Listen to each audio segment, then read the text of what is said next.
নির্বাচিত মাননীয় সদস্য জনাব মোহাম্মদ আবুল হাসনাত, আপনার সময় বরাদ্দ 2 মিনিট।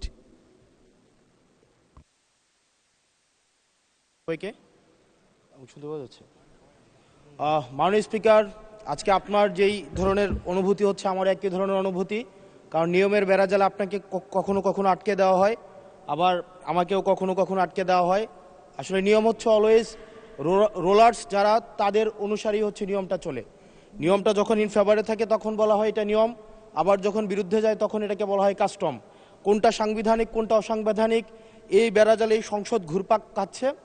এর মাঝখানে যেহেতু দেবিদ্বার থেকে মানুষ আস্থা রেখে 1,72,000 মানুষ ভোট দিয়ে এই সংসদে পাঠিয়েছে, তাদের পক্ষে 1 মিনিট 18 সেকেন্ড কথা বলছি। আমার দেবিদ্বার থেকে চান্দিনার একটা রাস্তা আছে, যে রাস্তা দিয়ে 2 লক্ষ মানুষের যাতায়াত। মাননীয় স্পিকার, 2 লক্ষ মানুষের যাতায়াত হলেও এই রাস্তাটা মাত্র 12 ফিট, অর্থাৎ 2টা সিএনজি একসাথে 2টা ক্রস করতে পারে না। আমাদের ওখানে 11টা ইউনিয়নের মধ্য দিয়ে রাস্তাটা গিয়েছে।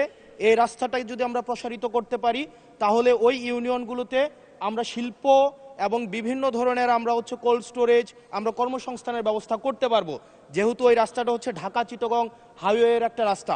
এবং এই রাস্তাটা যদি আমরা প্রশস্ত করতে পারি তাহলে আমাদের কুমিল্লা থেকে আমাদের ঢাকা থেকে যে সিলেটের যে যাতায়াত, সেই যাতায়াত হচ্ছে আমাদের 40 কিলোমিটারের মতো কমে যাবে। মাননীয় স্পিকার, সার্বিক দিক বিবেচনায় কর্মসংস্থান বৃদ্ধি এবং যোগাযোগ হচ্ছে আমাদের 40 কিলোমিটার কমানোর জন্য আমাদের কুমিল্লা আমাদের দেবিদ্বার থেকে চান্দিনার যে রাস্তাটা আছে সেটা 12 ফিট আছে। এটাকে প্রশস্ত করে এটাকে হাইওয়ে করার জন্য মাননীয় স্পিকার আপনার মাধ্যমে সংশ্লিষ্ট মন্ত্রণালয়কে অনুরোধ জানাচ্ছি।